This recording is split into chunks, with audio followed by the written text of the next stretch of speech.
What's up, everybody? Welcome to Podcast Now. I'm Alex, and in this video, want to talk about Foamstars. This is a game that has a chance to do something pretty interesting.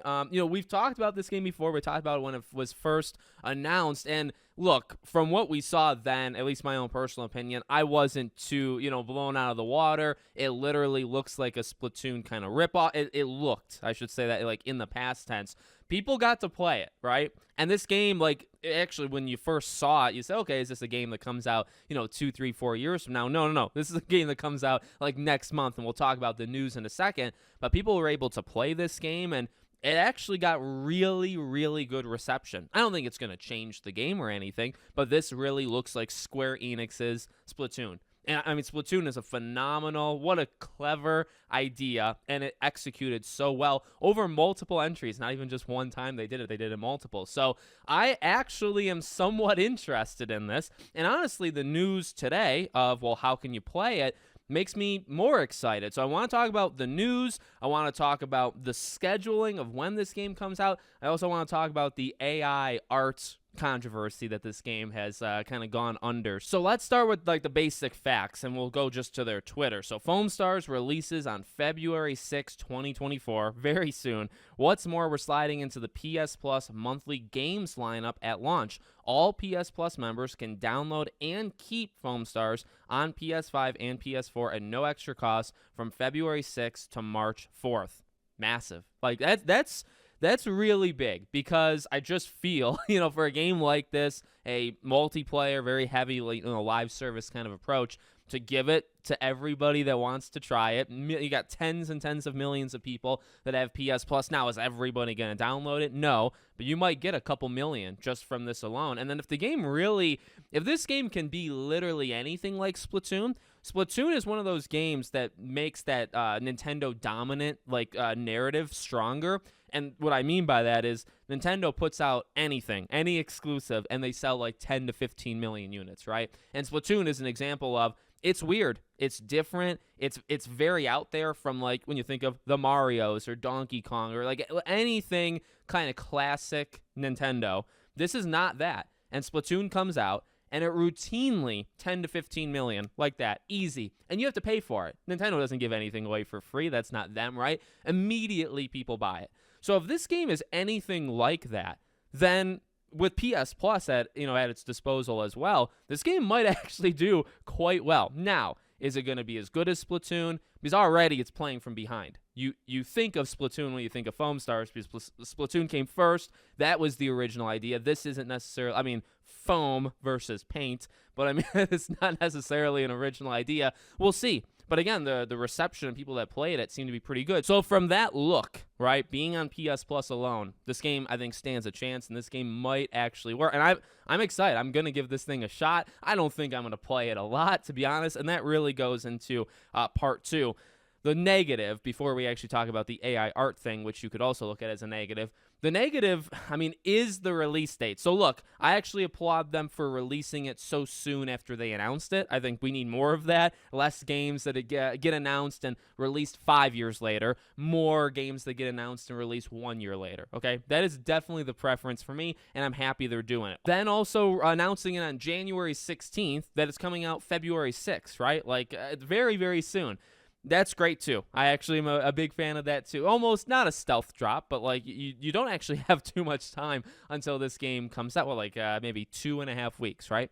Okay, but the negative for me, and this is just me, because this is just the style of gamer I am. I like to throw in my 2 cents in these videos.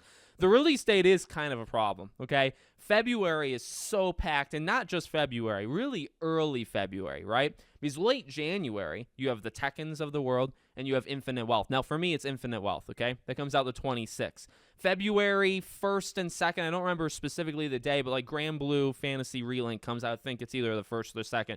Persona 3 Reload comes out 2nd. Suicide Squad Kill of Justice League comes out February 2nd. Helldivers, I think that comes out the 8th or 9th. Banishers, Ghosts of New Eden, I think that's the 13th. And then you do have a little, Skull and Bones, actually. No, that's next on the 16th. And I think you have a little bit of a break. And then you get Final Fantasy VII Rebirth, okay? This is not too close to Rebirth for it to affect me. But again, throwing in my 2 cents, that late January, early February period is insane. Infinite Wealth is a massive game. Persona 3 is a massive game. Suicide Squad is probably a decently sized game. I want to get the likes of Helldivers, actually. Helldivers 1 is a great, great game. Helldivers 2, I assume, might be even actually better than it. So it's a busy time. I'd actually prefer this to come out anytime besides when it's coming out. So, again, that's just me. Maybe it actually works out because it's like, I don't have time to play this game, to be flat out honest, so I'm only going to dedicate a few days to it. If it wins me over, it's a game I can go back to. The whole point of this game is to play it long term, so it might fulfill that, because February and even March, Dragon's Dogma, Rise of the Ronin, South Park Snow Day, there's a lot. It's April on that there's nothing. It's legitimately nothing as of right now. So, I mean, if Foamstars came out like April 15th, like that would have been nice. But you know what? No, I like the way they're doing it. I think it's fine. I'm up for it. I'm going to give it a couple days play. We'll see what it does to me, and I'll report back, on the channel. I'll be covering it best I can. I do want to talk really quickly, though, about that AI controversy. So I think this came out today along with all this stuff. They basically admitted that they did use AI, and I like how they worded it because here's what's interesting. Square Enix seems to always be kind of behind the eight ball with this kind of stuff, right? They announce NFTs after it's kind of dying, right? Actually, in the midst of it dying, after it was already in that successful period where you can maybe get away with it, then they announce it, completely fails, and they drop it, right? So now AI. And AI is definitely a different beast. But the way they talk about it is they want to go all in, right? AI in general with Square Enix. But it does seem like they're aware that people hate it. Because in the talk about this, what they basically say is, well, 0.01%, less than 0.01% of this game was made with AI. Yes, we used AI, but very little. All of the core game, the game that like people would want to play, or the things people would want to play, that was made from human hands. The very small little part was made with AI. So I guess what I'm getting at, like they want AI to be such a focal point, and they want to go in, but when they actually do it and they implement it and they then promote it, they have to skirt the line and say, well, it made next to no difference. Like basically it was as if no AI was even used. But it's like, but I thought you want to use it like all the time everywhere. So why are you so afraid? Why are they so afraid? It's because they know people don't like to hear it, right? So maybe that changes in the future. Maybe it doesn't change and they drop it. We'll see. But in terms of what they actually use, so I guess it was an album cover. The music that's in this game, the AI generated the album cover for like the fictional band. And so they talk about it as if it's like really tiny artwork. It's small. It's just the album cover. It's not the music itself. It's if you feed the music into, whatever they do, robots, then it kind of comes out as a picture, for the album cover. That's what it is. It's not gigantic. I'm not too ticked off about it. I get it. I mean, the main argument against it, like the main thing people are upset about, is it's still art.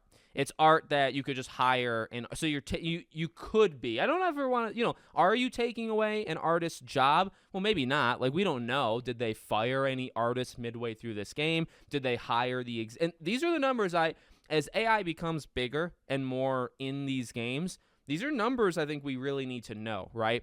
Because if the team was exactly the number that they'd always planned it to be, if they hired just as many artists as always, if they didn't get rid of, say, an artist midway through to then use AI instead of them, then I would actually subscribe to, okay, they are just trying to use it to make things easier on the development team. Maybe that bought them a few weeks of development. Maybe bought them a few days, but it still bought them something, right? That's where I actually think AI can be, like, okay. It depends on how you use it. If it is a tool to help the workers versus eliminating the workers, that's actually fine. But the issue is all these companies, right, so greedy, looking to just, cut at any corner, right, make a little bit extra money. Will they do that, or will they say, well, this AI can basically do this person's job, so let's just get rid of the person, the AI can, and that's the problem. But that's why I think the numbers are so important. If this was a fully functional team and there's just as many artists as always and nobody got eliminated or anything, then it's not that big of a deal. You could maybe you could hire an extra artist instead of using the AI. I mean, that's just not realistic. You know what I mean? It's just not something these companies are going to do in the first. Why would they hire, an extra versus what they were planning on doing? So I don't know. That's kind of my thoughts on it. I get why people would be upset, but I think it just depends on if anything actually changed, if they fired anybody, if they, didn't hire the amount of people they normally would because they were using AI instead. And if we don't have those numbers, it's hard to know exactly what happened. So there you go. We'll be covering Foamstars best I can. I'll definitely be playing it at least a day or two. So let me know what you guys think in the comments. Make sure you're subscribed to the channel, bell icon turned on, and I hope to see you all on the next one.